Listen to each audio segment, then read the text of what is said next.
What's up, everyone? Welcome to another edition of the Sarlacc Digest, a podcast bringing you long talk and digesting Star Wars topics over 1,000 years. This is episode 118, being recorded on July 18th, 2021. Whoa. I know, right? It's just flying by, And I'm joined here with Scott Solo. What's up, nerds? I've got Grand Admiral Franz here with me. Howdy. And I am your host, Darth Moocher. So, this is the crew that you got today. We have Patreons we want to give a shout out to before we get started. Scott Solo. Let's give a big shout out to Gavin Connor from the Holy Hour podcast. I will be on his show this weekend. I think it's airing. So, hey, nice. Cool. Yeah. Nice. So, what are you going to be talking about? We're going to be talking about The Cure and bootleg records. Way. Bootleg records. So it's very cool.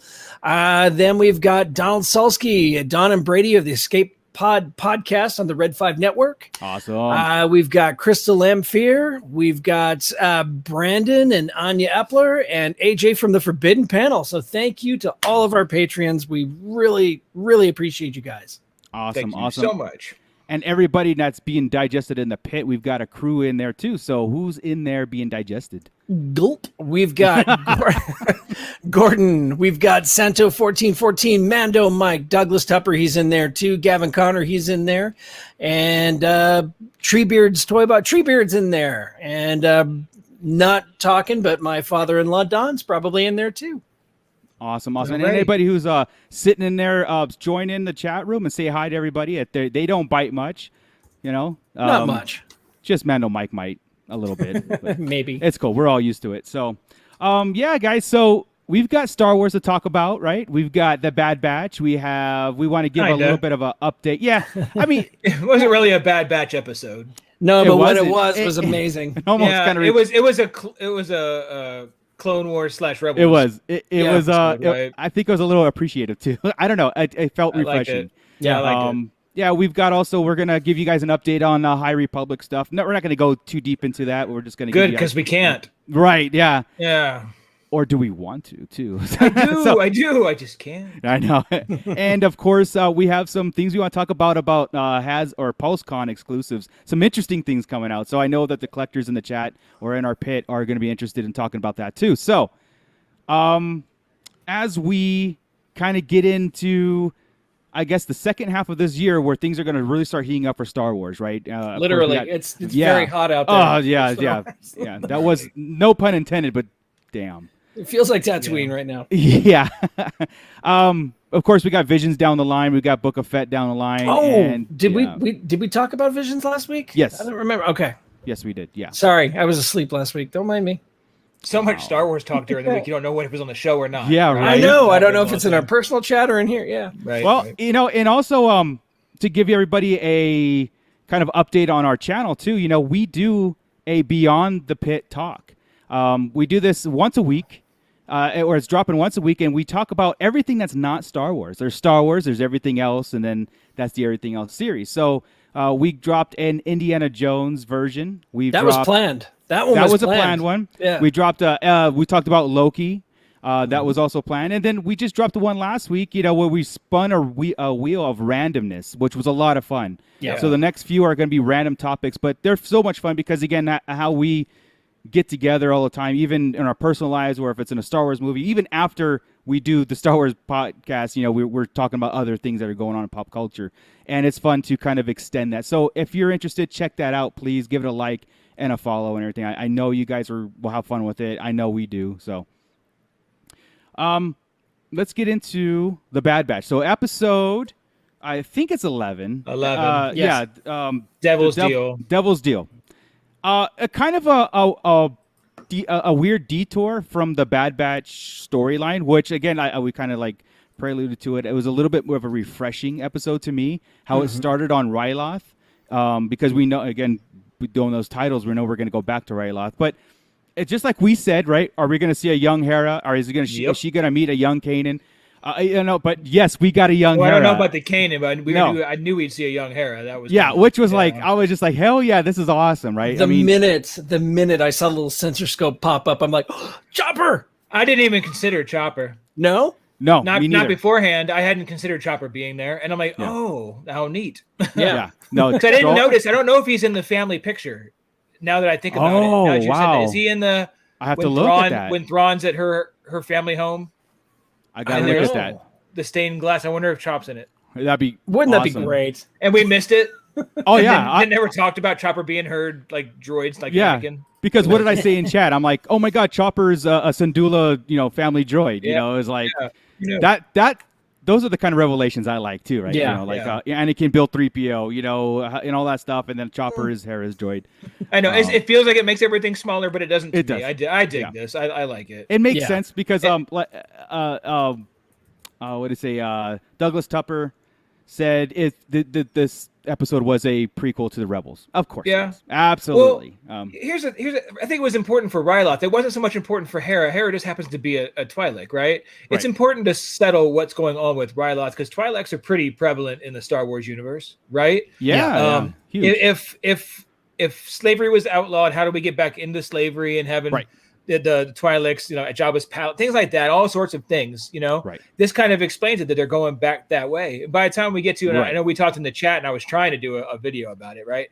But by the time you get to Lords of the Sith, they're back to being at war with the Empire, how do we get there, So you have to show him coming out of war and why he would go back in. Because we talked about when we saw Cham in the beginning of the series, right? Right. We said, oh, he's ready just to fight all over again. Everybody's always ready to fight the next day. Yeah. Right. And here's Cham wanting to lay it down. It put We have to a go bit through all of this. it gave a bit of humanity to Cham, and it made me appreciate his character a lot more because that's kind of what drew me out. Because you were talking before about Lords of the Sith, and I could not get into that book for a number of reasons, but Cham was one of the big ones. He was one of the big reasons because it was a very one-dimensional character, and we're talking about him going into battle again and chasing somebody around a moon, and it's like It was Vader and Palpatine. Yeah, I don't care. I don't care about Cham. I don't care about the character.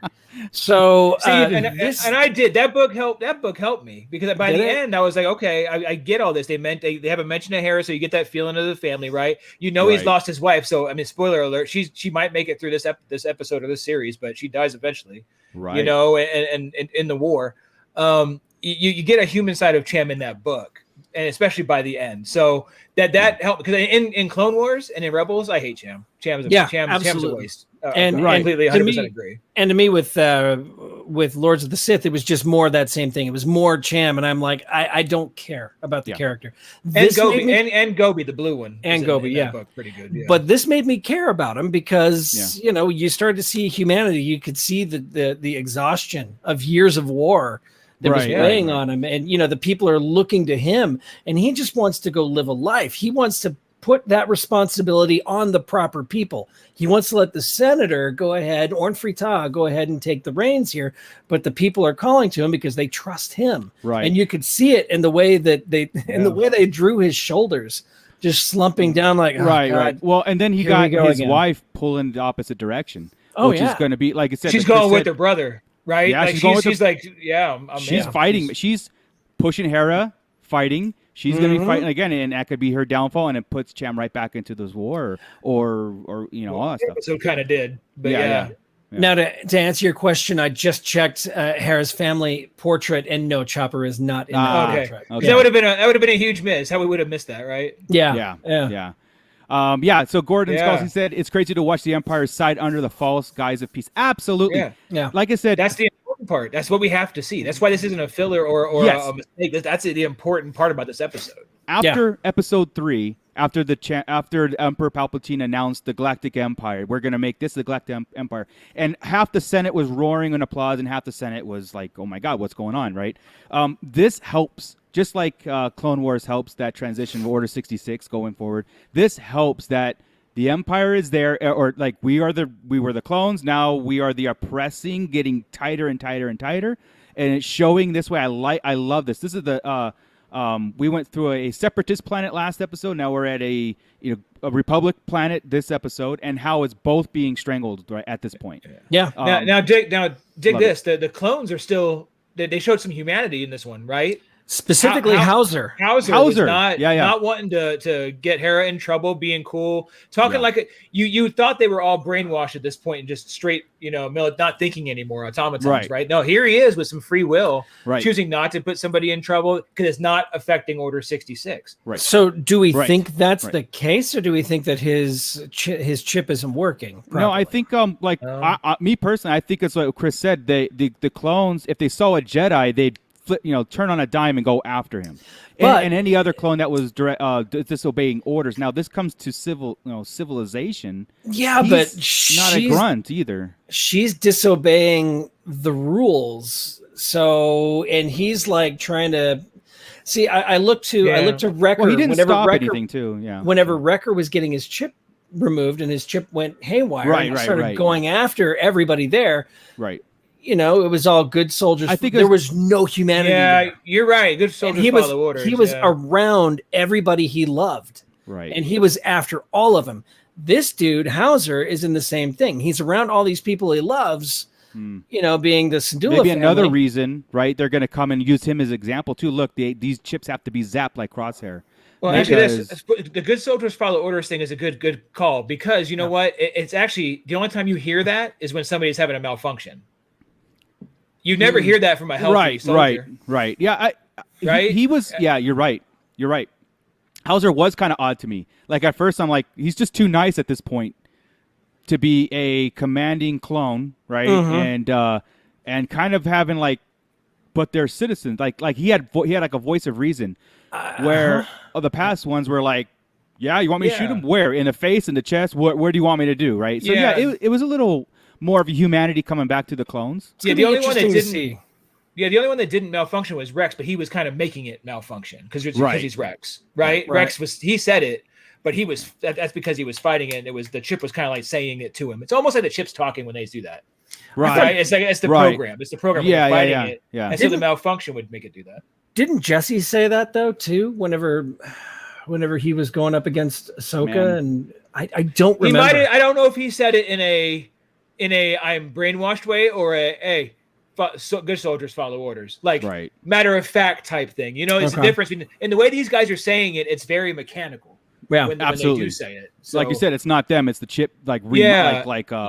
Pre-programmed. And Omega says they can't help it. So it was a really weird piece they did. So I don't know what obviously we're theorying it, right? We don't know. There was a reason for it though. There had to be. What does the pit think? Do you guys in the pit, do you think that Hauser is, do you think he is under subjugation of the chip, or do you think he is not brainwashed? What do you guys think? Or do you think they all have some kind of free will still, and it's only based on some kind of going against Order 66, I don't think that. I think that once they're brainwashed, I think they are brainwashed into being good little soldiers. You've seen all the personality stripped out of their uniforms. That's what we've been seeing. Except Hauser's. Except Hauser's. And we did make that point last week about how it's neat how they look like stormtroopers again. They're taking away their personality, except that we see Hauser in his colors. And that threw me off. Or whatever, Yeah. So it makes it's they're doing it all for a reason. It'll pay off eventually with that. Yeah, we're not done with Ryloth, right? The title is still at Ryloth. According to the titles, we're going back to it. So that's what is the title of next week's? It's and Rescue on Ryloth. Rescue on. Okay. Oh, Hera's about to leave her family. Yeah, and it's gonna get nuts. That's why I think their mom's gonna die right here, and I think the Twi'lek is going to go back to war. This might be the part, and I can't remember how his wife died, or her mother died. So this might be it.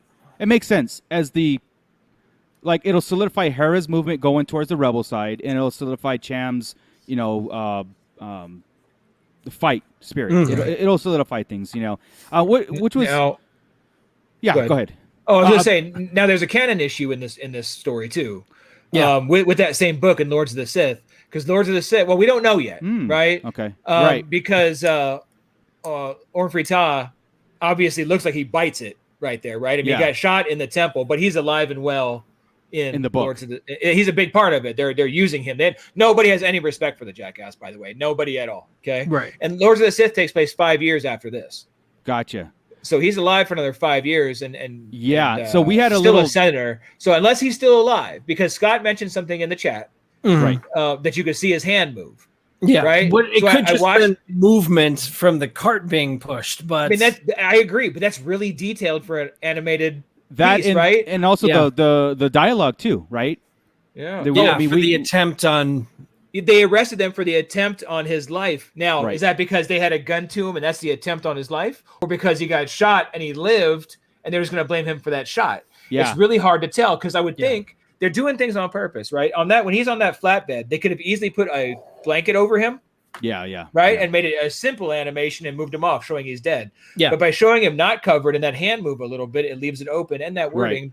Not to contradict, I'm hoping it doesn't contradict canon. I know it doesn't seem like a big deal to everybody, but when they put all the effort into getting rid of legends, right, in order to have one concrete canon, But something like killing a think- senator of Ryloth, Yeah. which is a huge planet in the overall scheme of things, right? Yeah. In canon, maybe not in the movie so much, but in the overall scheme of canon stories and everything. Well, yeah, It's huge. especially in the book, like you said, if he's a big part of Lords of the Sith, they would think that someone should say, "Hey, you can't kill him. He's, you just wrote this book Yeah. of this character." I mean, to me that's a big faux pas if they kill him off in this. They pull up all the sales for all their books. Well, Lords of the Sith didn't do well. Not many people read that one. Let's go ahead and kill him off. There's really no reason Absolutely to. positive. Yeah. I possibly could happen because Yeah. the thing with that book is it's not required reading. Right. There's cool. That's. I've made it do a just whole fine review without one day. it. Yeah, you would never need it. You would never need it, but it's cool. Yeah. It's a cool book. That's Yeah, the trick. yeah. So the assassination thing was shocking. Yeah, it in was itself. neat too. Yeah. Yeah, and it just it just shows you it just shows you the Empire as we know it. It also reinforces the fact that this cartoon is not kid friendly. It's Right. not for kids. I mean, Headshot. the dude had a burning hole in his temple. Yeah, Right? exactly. Again, back to what they said. A couple minutes before that, when they were talking, Rampart had told Ta, he's all, we all have our parts to play, Senator. Yes. And then later on, he's all, we're about to play our parts. Be ready. Yeah. Right. And then obviously he's all, thanks for playing your part. After he got shot, Yeah. right? Yeah. Or right before he got shot, and then Right he winked before, at yeah. he winked at Crosshair. That's what it was. And it's like, oh, he was setting him up. Now, did Todd know that was happening? Maybe That's- in this next what I'm episode we'll thinking. find out. That's Yeah. where I'm tripping out. I'm like, oh man, they really could. He'd be like, you screw didn't have this to hit me numbers. that hard. I mean, no, you reduced the energy bolt on Well, your. what I need know. to look up now is some kind of encyclopedia to see if there's anything vital in a Twi'lek's temple. Like, could you shoot a Twi'lek in the temple and not kill him? Is it all in there? If you see, look at Cham's forehead. I mean, I think I know, like, Yeah. maybe their skull is, and also Orin Free has 4 talons too. So Leku's, not Leku. Leku's. Lekkus. He's got 4 of them, and regular Did he? Twi'lek's. Yeah, Twi'lek has 2. So You sure he's just not fat and it's rapid? no, he's got 4. Yeah. Oh, okay. Well, now I got to Google that. I didn't Right. realize. Yeah, so Me I either. mean, maybe there's But- something where he's got like cushion in his brain or something. That's I what don't I've know. got. Well, he didn't hit. That's what I'm saying. I've slow framed it a couple times just to make sure where it hit. Yeah. And because again, it's animated. It's not like it's a stunt where you could accidentally miss. They've got to put it in a very specific place. Yeah. Right. They're all, hey, I need you to shift that over a little bit. I want it in the front of his left side, Yeah. Leku in the temple. You're planning that strategically. So Yeah. I want to see some encyclopedia Because they could have saying shot that him in it's the on- arm and it'd be Yeah. like, oh, because everybody or in passes the out when they Leku. go- Yeah. Yeah. Yeah, the Leku would have stopped it. It So would've- I'm curious too to see if that was like a plot because he was dead on, like arrest the Sedula family for treason and all that stuff. I mean, they were, and he's they too were- much of a puss to be like that brave on that move, knowing Right. he's about to get shot. There's no Yeah. way he'd have been shaking and sweating, and they would have made show of that. Right. That is So- weird. He does have 4 Leku. That How is so weird. strange. If He's that was only in a question, I would have Twi'lek, missed yeah. it. Yeah. He was, yeah. How many horns on Darth Maul's head? How many Leku on Orin Free? Bunches. That's a good. You know what? That's the answer Pay, on both. Bunches. pay attention, Pitt, because you know what? We are going to host a trivia on one of these things, and We should do might that on show Instagram. up. We should give away a prize on Instagram. We'll do that. We'll throw it out somewhere. We'll have to Get do it that. around. Yeah. Gordon, Word of the Gordon- day. Gordon pointed out something too. Hauser tried to talk sense into Cham. He didn't Yeah. try. I mean, Cham is holding a That's gun true. at Orn Free-Taa, and he did not blast him. There was no. You're right. Yeah. There is Hauser something malfunctioning there. definitely had some sense of humanity as the clones moving forward. It was different, way different than what we know. And yeah, and Well, Weird, there's huh? got to be a reason that Rex picks who he picks. It's probably not necessarily because it was Wolf he was with, right? And Gregor. Yeah. It's not like he went out looking, hey, let me find Wolf and Gregor and free them. It's probably because maybe their chips were like Hauser's. Maybe they found him. Maybe they all found each other like that. They were looking for each other because they were able to fight the chip or what have you. Because Rex can't be just the ultimate. I mean, he kind of is, but he can't just be the ultimate clone. These guys are all first generation. Guys. They're all Rex maybe that's the point, because they did make a point about him being a 1G, right? They did. Maybe all kind of that Gregor would be that kind of place. Wolf would be that place. Where's Hauser fit in that? He looks old school. I mean, he looks like he's got the gray hair and all that. He's been around the block a bit. So that's the ticket. The first generation have chip problems. So all your leaders right now, I bet a lot of your general, a lot of them, not all of them. Love that theory. Yeah. Again, another reason to get rid of the clone program, right? Another reason to phase them out. So because they'll eventually go bad and become defective and be able to fight it. Right? Yeah. That's why they'll want to get rid of it and do Warhammer or whatever it's called, right? Yeah. War Mantle. Because they're going to realize that's what's going to cause it. They're going to realize the 1Gs can fight it. Yeah. And eventually, that means eventually the 2 and the 3 and the 4 generation, so they'll all be able to fight it over time. Yeah. So Saul Guerrera's group has to get a hold of this knowledge too and start recruiting and deactivating chips in somehow, some way, and with Ahsoka's help. I love how we write this show. Yeah, I know it's so great. To make a small galaxy smaller, I would like. How come Cham and Saw haven't hooked up for something? Because that would be that would be your ultimate start of the rebellion. Who I thought they were meeting. That's who I thought they were meeting for the supply run. I thought it was going to be Saul Guerrera and his group, and we ended up being the Bad Batch coming in. As the Bad Batch made a cameo in this. It was great. It was fantastic. That's all it was. Yeah, it was, and I just loved it. I thought it was refreshing. I was like, this is cool. But I love the space talk between the two, the girls. Oh yeah, I love the space talk. Hera and Omega meet, and it that reminded me of before she changes her name to Holdo is what I decided. By the way, go ahead, continue. Oh man, that would suck. It reminded me that sense of adventure in Star Wars that we all fell in love with. Yeah, it came full circle in this episode between their talk, Hera's and Omega's talk. Flying is a feeling. I love that. Freedom. Even the feeling. Yeah, even the corny stuff. All of a sudden, you're like, exactly. Yeah, that's right. That's good. Exactly. Stuff. Yeah. I like I said, I appreciate it. I thought it was amazing. I love out of all the spaces in the ship that she showed her favorite space was her room. She's got her very own room, and sure it's a gun howitzer, but still, yeah. And Hera's jealous of it. Yeah. That makes Omega feel good. I'm sure she doesn't have friends. She gets to meet a couple kids, here along the way until she meets Grogu, and then they'll be best buddies for a while. That's next episode. We haven't gotten to him yet. He's obviously showing up. So. Oh no! Little upset he hasn't been here yet. He should have been right at the beginning. Real fast. Last point on this episode was I know there was a lot of talk on it, which is you can explain it away so much. And Chris, exactly where I'm going with this because Chris lived this. I've experienced this through Chris, but Hera's accent, her French Asian accent, or actually more French than anything. Mando Mike will be all over this. Yeah, right. People do lose their accents, especially if they're at a young age and if they're taken away from their environment. Like I said, I mentioned, Chris's wife was from England, and she had a thick English accent when I met her. Man, it was awesome. Yeah, now she has a thick German song. She came over at like 19. We were together when she was 19 years old, and she had an English accent. Right? It was nice. It was nice when she would cuss at me. It was sweet. I was like, it was awesome. I was like, do it again. Oh, you're a wanker.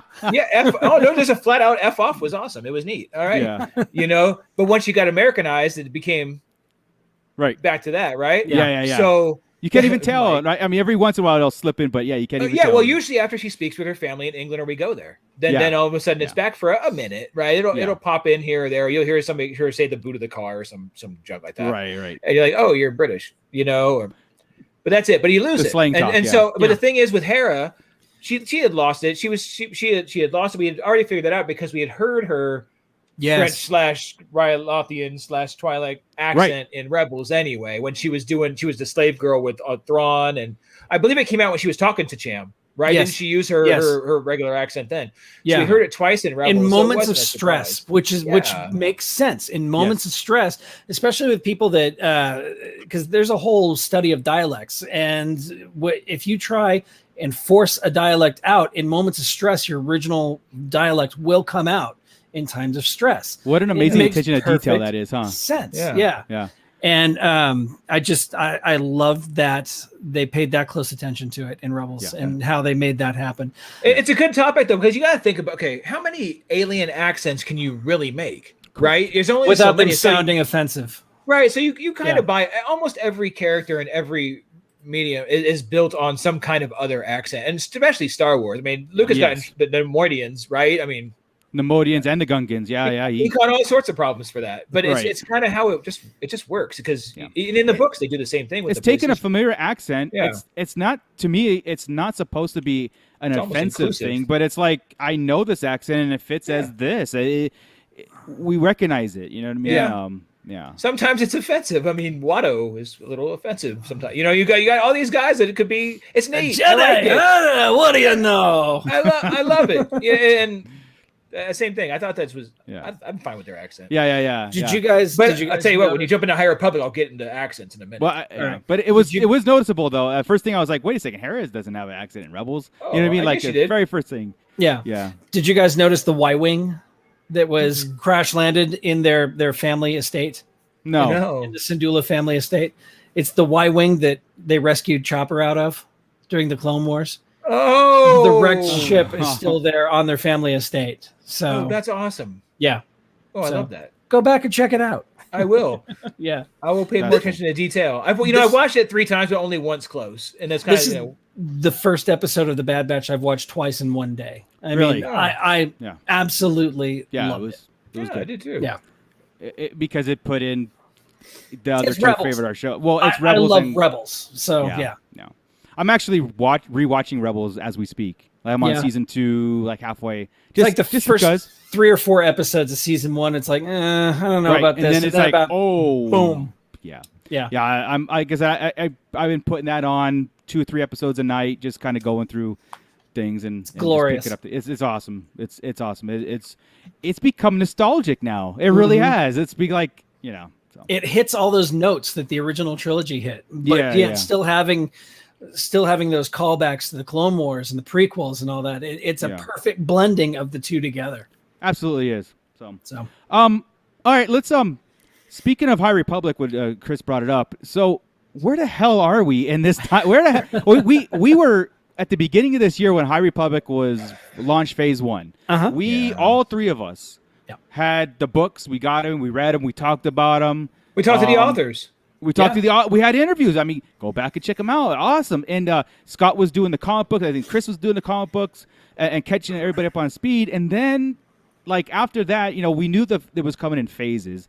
But to me personally, I'll speak on myself. Sure. I had everything like lined up, and then like March hit, April hit, May hit, June. I'm like, and I just totally forgot about it. It didn't really make a mark. Like, oh my God, I've got High Republic to read, watch, or whatever. And I've seen it on like StarWars.com. I've seen it here and there. So where are we on this? Where are we at the High Republic right now? We're a few months past the Great Disaster. We're about a year past the Great Disaster. Oh, okay. Because they keep saying a couple months. They say it was. I'm in chapter 4 of the new book right now. That's as far as I've been able to get. I'm in 35. Okay. So wherever we're at now, I'm only I'm almost done with it. It's taken me weeks, guys. I had this book before it came out. Yeah, he did. And I'm having trouble. But The Rising Storm by Kevin Scott is the new book, right? Okay. And it's mostly Elzar Mann and Geos and Stellan Geos and Bail. Zedafar. See, that's part of the problem, right? I'm having right now, because Bell is not a Jedi name to me. Bell is a Corellian name for. I should have Bell Iblis, so it throws me off every time I hear Bell. I'm not thinking. I think Iblis also. Yeah. And if I tell somebody it's Bell, I can't say Zedafar. I can't get it out. It's always Iblis. That's part of it. Using the same names over. There's even a Chairman here in this book, right? And that bugs the hell out of me, right? And here's what's okay. The reason I lost interest, I'll get to this part in a minute, the voicing, and you're gonna be surprised.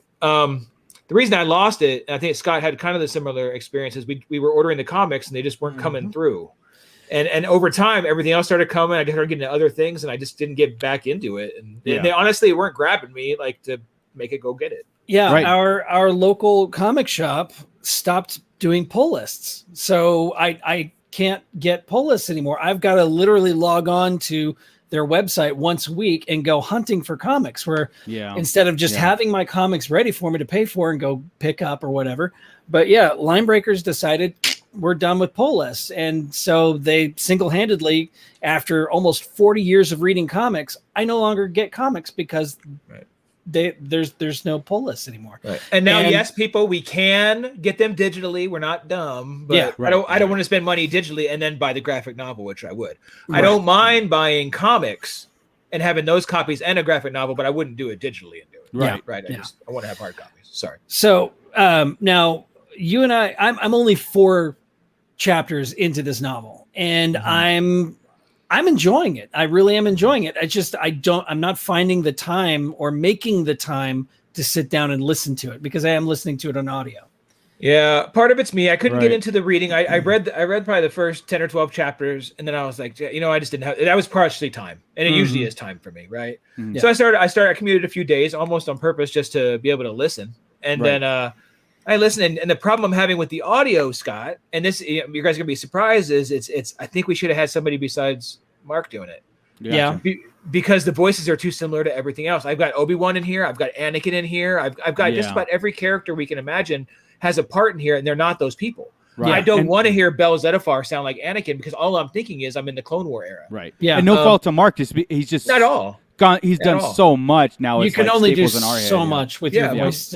Absolutely. But literally, that's where we're at right now. Now, Scott, I mean, is that what you're catching here? Are you catching those same voices? I am catching, especially Bell, especially him. But he's Anakin, no doubt. And then and Stellan is Obi-Wan. Yeah, it's like, oh man, and they're together a lot. So I constantly have this vision, and I'm a visual dude in my head, right? I want to see this, but every time I hear their voices, I've got Obi-Wan and Anakin. I'm like, oh, and I have to snap myself out and go, oh.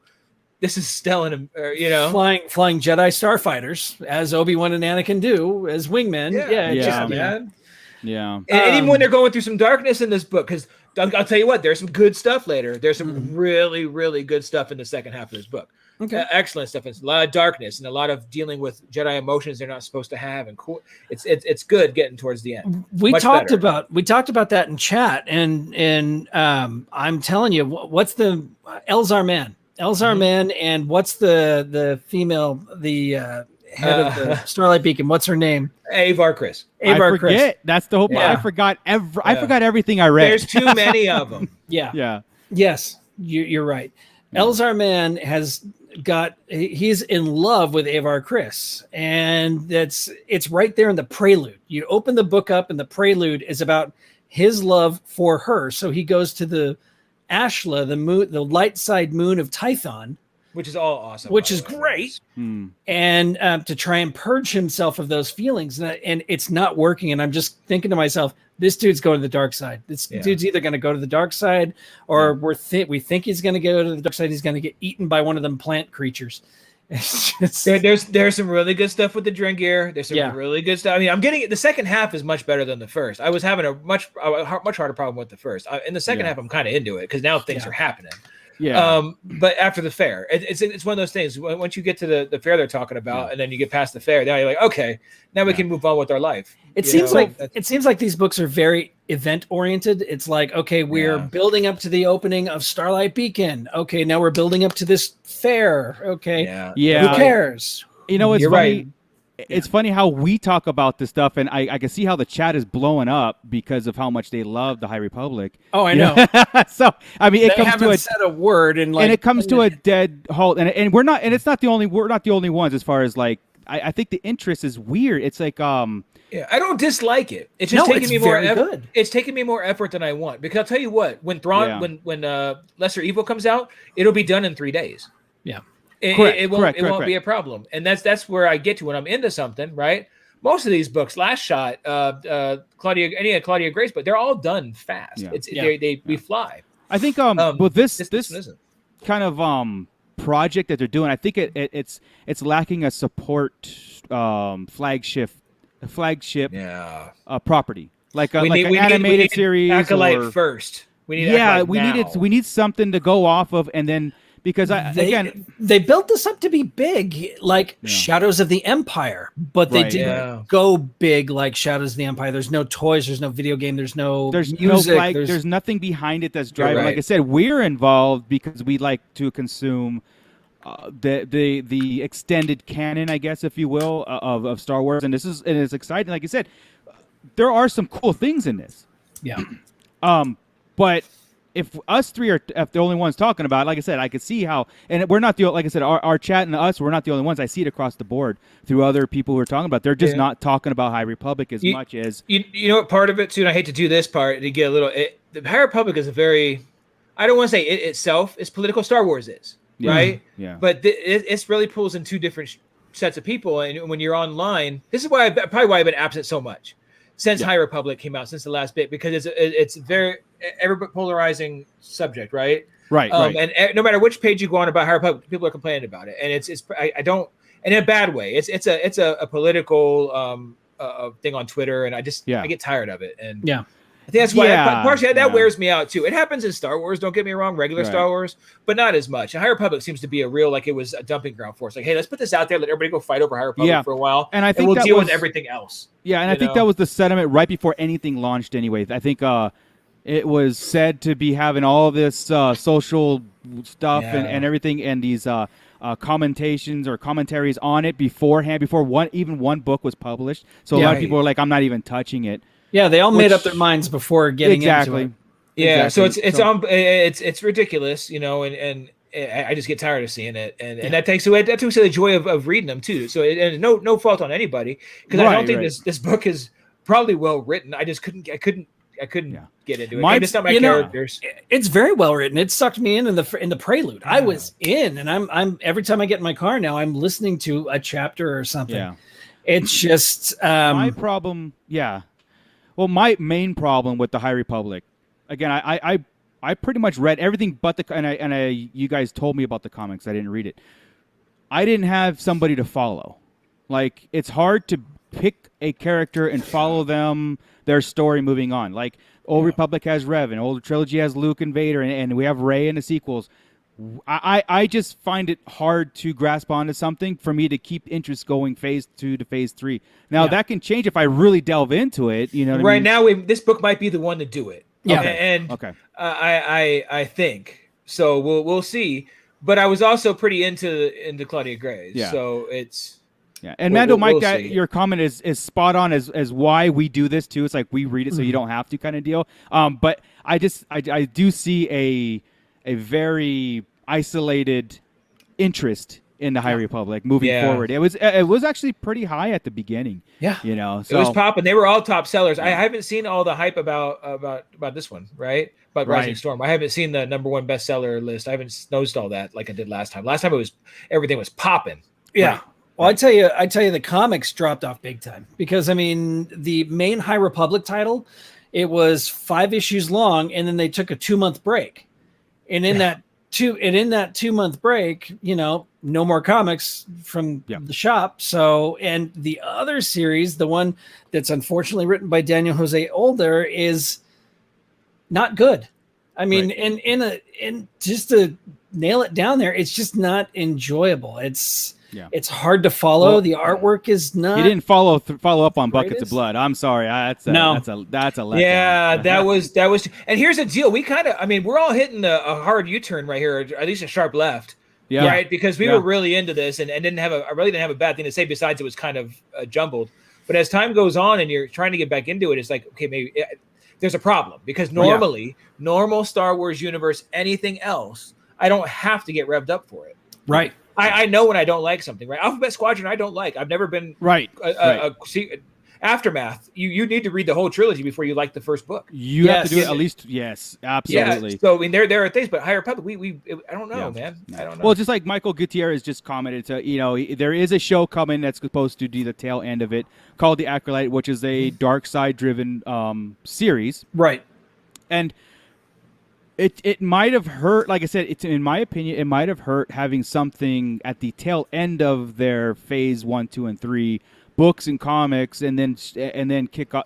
On paper, it sounds right? Like have this lead up, and then this awesome series to lead up. Maybe they should have done, like I said, and you know those shorts that they were putting out on StarWars.com of this like this character. They should have done something that on Disney Plus. They really should have done a half-hour special, and then these little excerpts to really get people involved, because High Republic to me is a very visual medium. It works on novels like you're talking about, but I need faces. That's why they put out those graphics, the character sheets and everything. Yeah, right? Because there's so many characters and there's so many things going on that besides like what was it, the bad guys in it, I forgot. See, I forgot. Oh, the Nihil. The Nihil. Except for those guys, I until you guys start talking about different Jedi names, I'm like, oh yeah, okay, I remember that. But it's only been like a few months since I read the books. You know, that doesn't happen when I usually read a Star Wars book or a comic. I'm usually right there.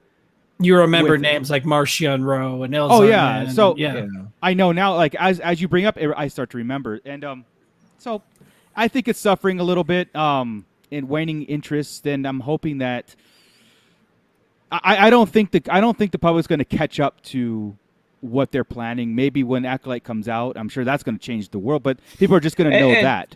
And what'll happen, and maybe this is the plan, because if you did Acolyte first and go back and do the books, it's kind of cheap, right? So maybe they're just doing the books. Let's get through this as best we can. Yeah. Right? They were hoping for more, I'm sure, at this point. Yeah.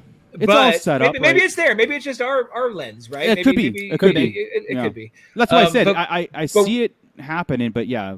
But once Acolyte hits, that's going to give a whole new breath of fresh life into all these books again, because they'll be like, okay, who's a Elzar man if that's who goes in there, or who's a Stellan Geos, or who's a Loden Greatstorm, or whatever, right? Whoever's in the Acolyte story, or it was Master.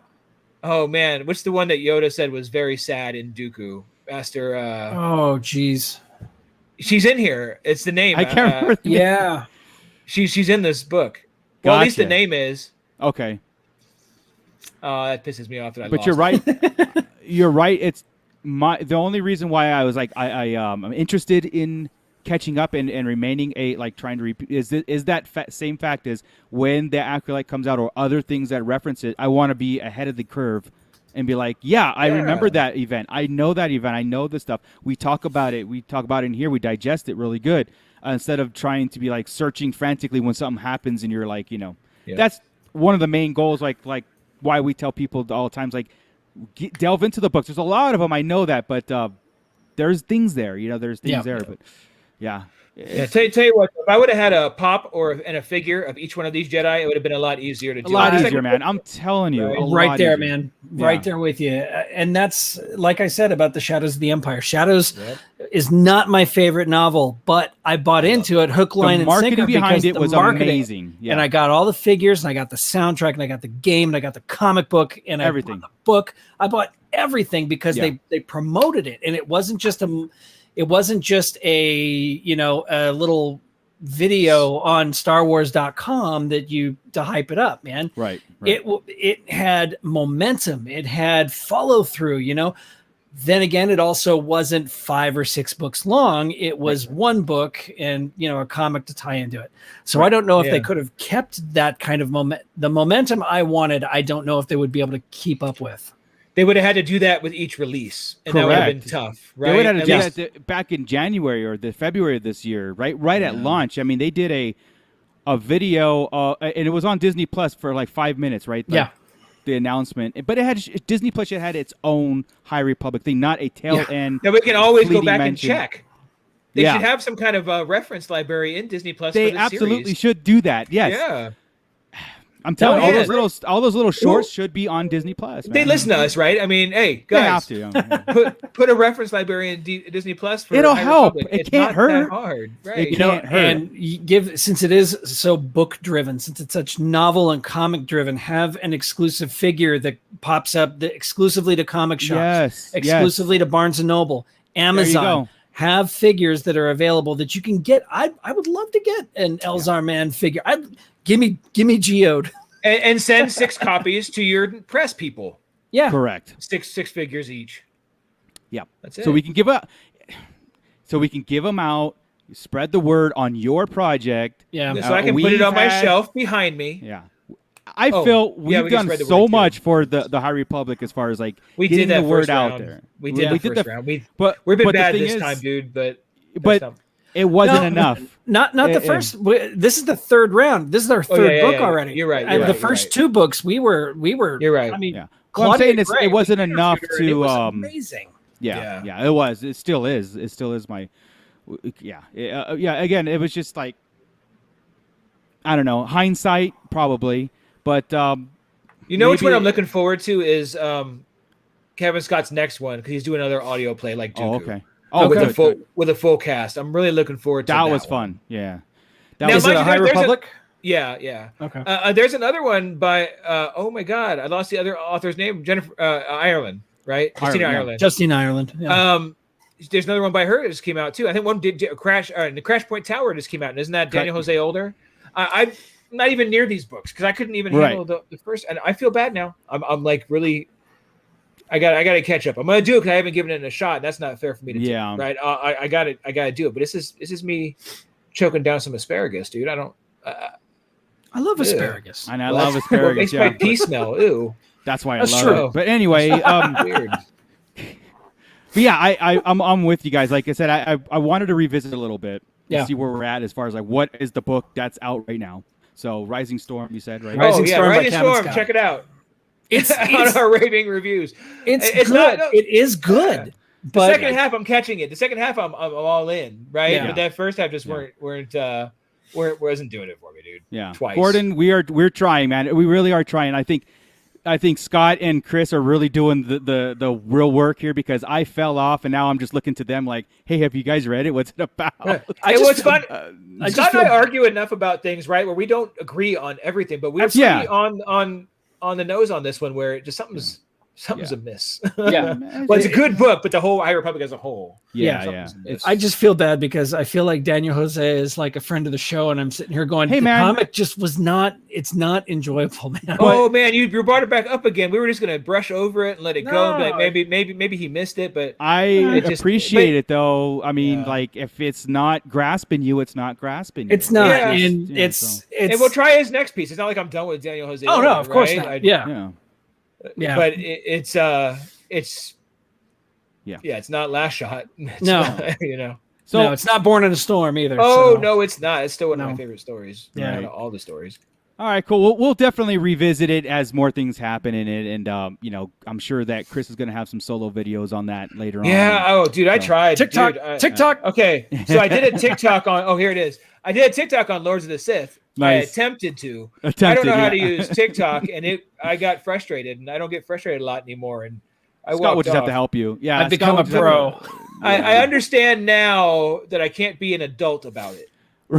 No, well, it's TikTok, so you got to be an idiot to do it, and I got to be a 15-year-old idiot. Yeah, I got to be a 15-year-old girl, and I am gonna work it out, dude. I'm gonna get this done, and wait till the outfits. You will see. No, I'm just kidding about the outfits. Oh, well, but no, I'm not interested. I'll get it down. I'll get it down. It's obviously something with a short attention span thing, which works because I have a pretty short attention span. So no, it might be a fun little another challenge or something like 3 minutes. It was a challenge the other day, and just for the behind the curtain, I told these guys, I got all sorts of time. I'm gonna get all these pops out to do reviews. I got books. I can do probably 6 or 7 books today if I can do them all in 1 or 3 minutes. No problem. Right. Lords of the damn Sith. I couldn't get through it. It's the easiest book to review because, like, do you need it? No. Do you want to read it? Sure. That's your whole review of that book. And I couldn't get it. I couldn't. That's hilarious, though.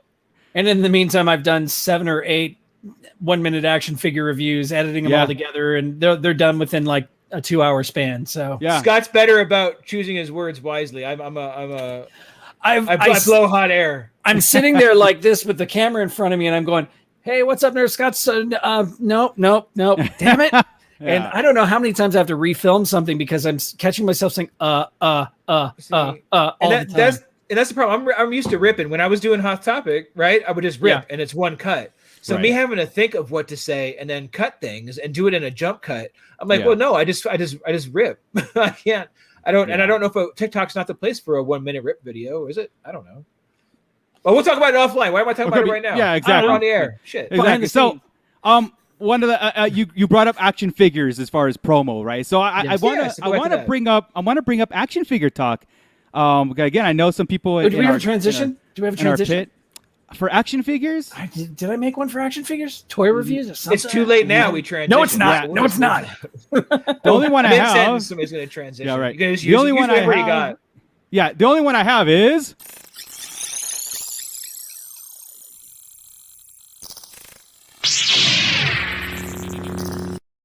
Okay, no way. You had to have had like breaking news or something. Well, the really Holocron is books. Yeah.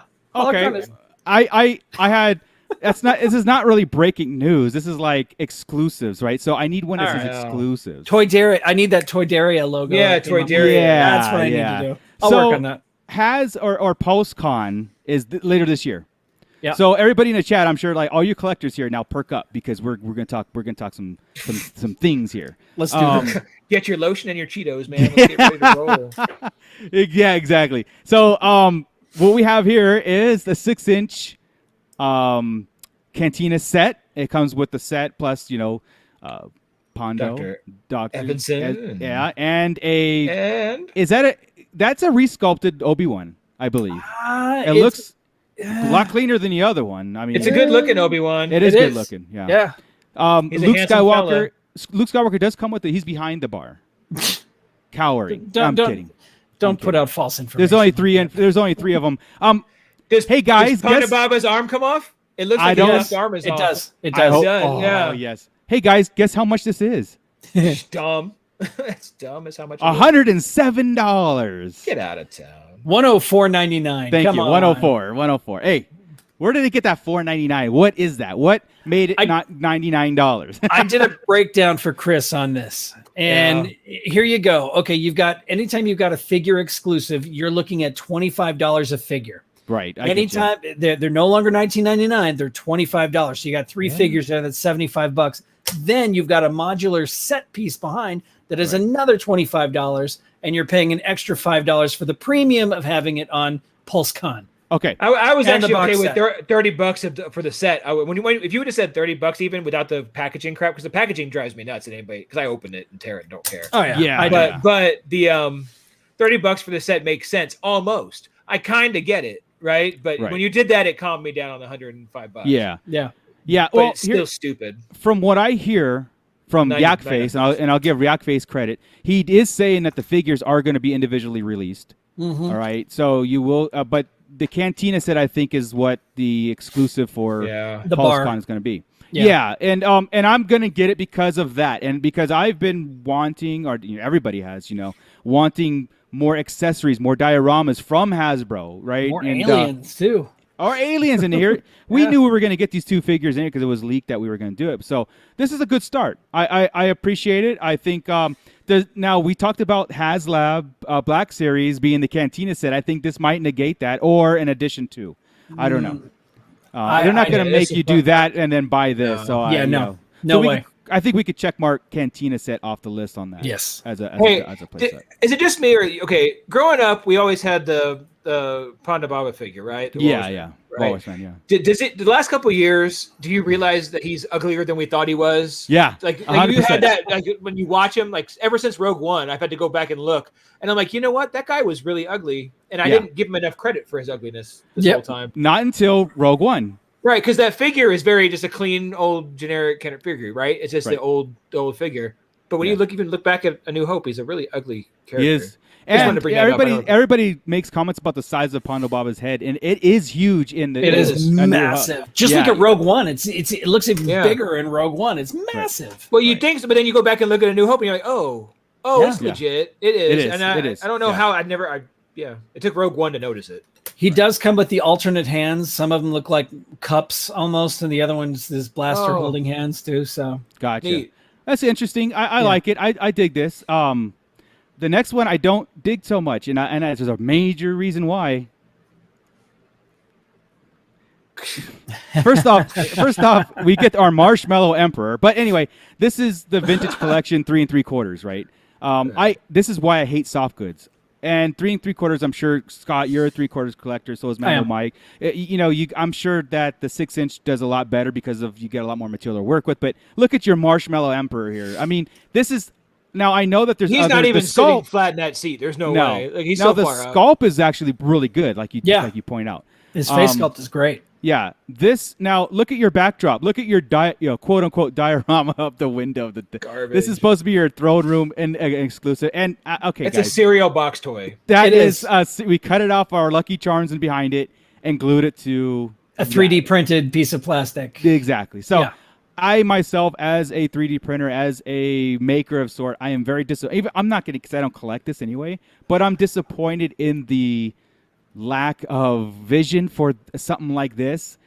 It is. I think it's only like $30. They which will is, pay the which is price okay. for their lack of vision. No, you'll pay the price. You'll pay the price for their lack of vision. I will. Yeah, yeah. And I know $31.99. $31.99 for that lack of I vision. saw that price. I'm like, okay, I can maybe see that if I was a collector, but this would look. I think it would look really odd on your shelf. Oh, it would. You know, I need more pieces. Yeah, I've seen 3D prints of blueprints of things that look a lot better than that. Yeah.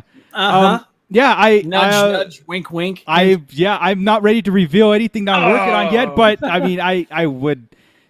It's just because it's it's a massive undertaking. But I am creating my own throne because first off, I think you're not creating your own throne. I'm sorry, sir. You're creating a Death Star throne room. You are not. Yeah. Almost a 1-to-1 scale for 6-inch. Yeah, I mean, it's but that's how you do it, right? Like, I mean, if you're gonna go do this, then that's what you do.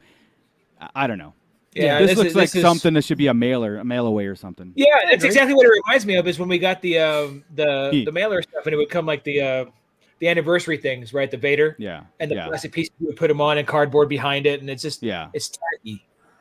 It's tacky. And Mando Mike says, he knows that people will expand on this. Yeah, I know that. But they're not really giving you a lot to work with because the if it just included the actual cutout of the window, it'd be awesome. If people are going to expand on this, they could have done it already. There's nothing here. They would have already needed other things around it. This is the smallest part of the expansion. Yeah. This next one is my favorite. It's my favorite too. And look at that face. Yes. Look at that. Love it. All right, guys. So we're getting Wolf. The Apprentice, Trapper Wolf. Yes. I actually won't open that one. No. This is good. Well, I'll leave that closed. Yeah. It's so funny how this character made a cameo in Mando season 1. Yep. But it's an homage to Dave. Of course, it's Dave Filoni. But it's one of those things like they made a George Lucas figure for 3 3/4 back in the day. This goes along with like another creator, quote unquote, figure. This dude, he is the torchbearer for George Lucas. I mean, this dude is Star Wars. So I want multiples of this. I want to put them all over. Wow. It's a crime. Dave Filoni's that his cowboy hat is not an extra accessory. Agreed. Oh man. Agreed. So, do you think? But I saw somebody say maybe they'll do a G.I. Joe Wild Bill figure, and he'll come with like either the helmet or the cowboy hat. Oh yeah. Well, he wears Indiana Jones fedora. That's what he uses, right? I mean, isn't that the? No, it's a full-on cowboy hat. Is it a cowboy hat? I think it's a full-on it cowboy should be a hat. fedora. I was like, I can get another Cad Bane and cut the hat up a little bit and make it fit. Yeah. No. Good luck trying to get a Cad Bane now after his appearance on Bad Batch. Yeah. Oh, there's my other. Okay, let me gripe about that for a second on toys and cartoons. These figures were already out, right? I mean, and okay, I'm gonna use Chopper for an example. Chopper was in Rebels for seasons. Yeah. Yes. Why does Chopper's pop go from $8 to $65? Because he showed up in another cartoon. He didn't. He's already been live action. Yeah. You know. Yeah. That's why. Okay, and not collectors in our groups, obviously, but collectors as a whole, the market, the pricing of them, right? Like a pop price guide type of thing. Right. Stupid. It's completely dumb. They get excited because you see a Hera, the price goes up. Cad Bane comes into a cartoon. He was built in a cartoon. That's where he was born. Exactly. It's the only thing you've seen. His price should go up when you see his ass show up in Mandalorian season 3 or Book of Boba Fett. That's when the price goes up. Right. Absolutely. Not when it's in another cartoon, you dumbasses. Right. Okay, sorry. I agree. So. No, I agree, man, because that's one of those things like once you see a character pop up on somewhere, you go to eBay and you'll see like That's what they're waiting for. Thank God. Okay, I was completing my set, Rex. I'm less than 40 pops away, so I was kind of like the disguised chopper, the black paint. Yeah. I went and got, but I saw the other ones in there when I was doing it, and I got that now. You try to go get any of those now, forget it. Yeah. That's why Thrawn. Thrawn actually is going to go live action, so that's why he went through the roof. He's over $150. But right. I should have held on to that. Yeah. Yeah. But do you guys think they're going to release him as a regular? Release? The packaging that he's coming in, because he's coming in that convention exclusive slide out. It's the same as the armor. It's the same as the armor. Cad Bane, Captain Rex, Jyn Erso. There was one other, I believe. Who was the white Stormtrooper? That's right. And the Sith Jet Trooper. So all of those figures and every one of them have regular releases. But do you think this one I'm on the fence about? I don't know. Yeah, it's still a character from Mandalorian. He is, but it's also Dave Filoni, and the dude doesn't really. I don't know if he would have the ego.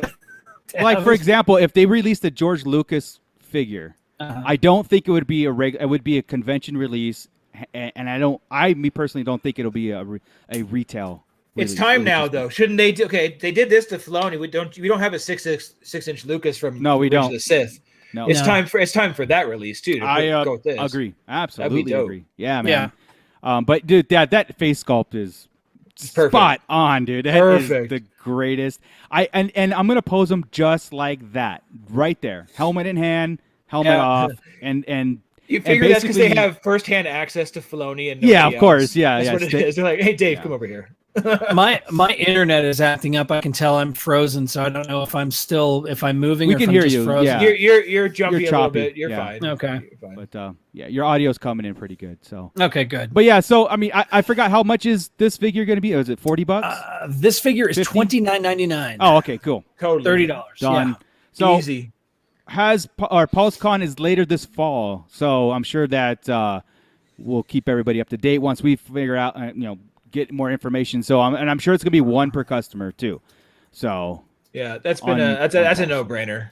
Yeah, that's a no-brainer. So, yeah, that's pretty good. I'm digging them.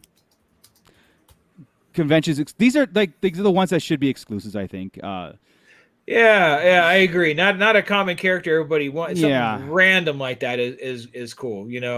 That's a pretty badass exclusive. Yeah. I was happy with that. But yeah, my first instinct's like, bring back George, bring back Lucas as how they did Stanley. As Papa as just Goida or whatever his name was. But no, maybe just as the a filmmaker. That would be awesome too. For a good centerpiece in your collection is George Lucas, They did him as a stormtrooper too. They did. Yeah, I was there. There's also X-Wing pilot George. Yeah, so. I was there when they presented him. I was at Celebration Anaheim in 2010 when Jon Stewart gave George Lucas his stormtrooper with the Lucas head on it. That's cool. Yeah, that was cool. I wonder how his likeness rights work, because yeah, right. Because pops do filmmakers, right? But I wonder if he's different than grabbing anybody else. Right, yeah, he would have to sign off on it, and Lucas is not a public person. He doesn't like that. He doesn't have an ego. I don't believe. You know what I mean? I think they do this and he just kind of okay, thank you. I don't know. Yeah. So it'd be interesting though. Yeah. Yeah. Right, I don't think you should say no, but anyway, that was cool. That's our show for tonight. Yeah, we can keep going. We got to stop now. Oh yeah, exactly. So thank you guys for coming. Thank you for the pit that's coming. You guys were awesome. You were in it. You were being digested. I love it. Gulp. There's still enough of you left for next week when we do this again on Monday, 8:00 Pacific time. I won't be here for that one, I don't think. So oh man, that's right. I'll be in Texas. Boo! Unless anybody's from Texas, then yay. Yeah, but, still boo. Still boo. So if only we did these shows via internet. I know, right? I will have my laptop on me. We'll see what happens. Good point, Chris. Everybody's all, you're on the internet, dumbass. Yeah. You're on vacation, but I'm also you're on vacation is what visiting my mom. So yeah, I'm kidding. It's only an hour. No, I'm kidding. Yeah, you're right. If we start at 8, that's 10 o'clock in Texas. Your mom is asleep. Let's rock this thing. That's true. All So's right. my wife. So yeah. Well, anyway, Yeah, but- so we'll do this again. Check out our channel, guys, on YouTube, on TikTok, on Sarlacc, everything Sarlacc Digest. But yeah, but our videos that we're putting out, Chris, Scott's putting out the TikTok Yeah, video, hey, soon to be Chris. Chris, pretty soon. That's Scott talk. Our Beyond the Pit talks are, to me, they're funny, they're awesome talk, they're Oh, geeking Beyond the out. Pit's dope. I can't wait to do the next one of those. Yeah, so look for those, and they're all they're timeless. So go back and check out the entire playlist. We'll drop in another one this week. We don't know the topic. It's there though. That's one of my favorites though. But anyway, Scott, We know we're it gonna- now. Yeah. We, just didn't know. We didn't know it. We didn't know it then. That's what's the beauty about it. So And that then one's dropping this week. yes, it'll be right, dropping cool. Thursday morning. So it's so funny. We spin the wheel and it's like we look at it and then we just go. It's like 0 to 60. Yeah. And that's what's fun about it. Like we could just do Even that, when we you know? don't think it's going to, all of a sudden it does. It's like, that's a dumb. Yeah. Got it. All right, cool. Well, Scott, I want to thank everybody, and Scott, you're going to take us out. I'm going to try. We'll see if my internet keeps up with me here. You're good. Hey, everybody, just as Marco was saying, check us out on, you can check us out mainly on our Facebook group, the Sarlacc Digest Central, where we're all in there talking, even Chris on occasions in there commenting or liking something. Twitter, Sarlacc Digest Podcast, Instagram, Sarlacc Digest Podcast, TikTok, Sarlacc Digest Podcast. Look at that. We're super easy to find. There's a formula. There is a formula to this crap. I am doing still 1 minute toy reviews. Today I dropped the, what was it? Origins Skeletor figure. Yes. The Keldor and kind of trap jaw guy.